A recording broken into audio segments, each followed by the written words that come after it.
Ulan asfalt şu karşı bir yerde makasyanın zor gidiyor. Yeter içeri.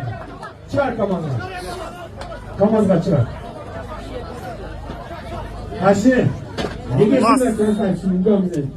Yukarıcı bu hani makasyan koşma uğrak devre zaptı. Barak evde. Assalamu aleyküm. O matınızı versin. Hafta başına üstüdür altın kurgan. Boşanmaz düzgünlere yamaz. Dünyacım. Aman asmallah. Bir maruz çok hoca boyutçu maşallah. Kılgaz kiyin çapan edip koyarız ama.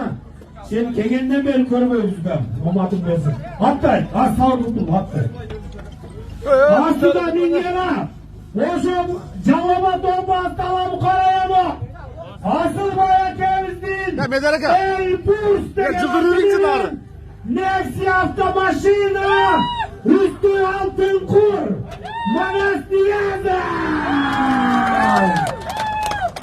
O matın düvesi Manas. Bu kadar bunda.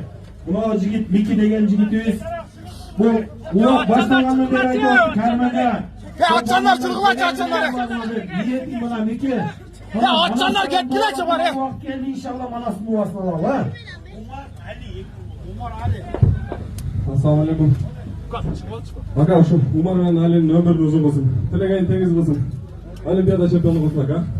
Mekke'deki kar olmalıdır. Ayşe kedadı size. Şundan sonra sayımızga nasip olsun. Bir yapılan da böyle yapılacak. Çeker sıyırılacak. Şöyle etsin. Şartlar yapılan da rahmatçı. Malades.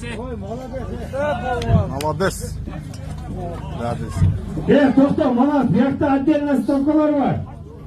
Ve bayan erkekler.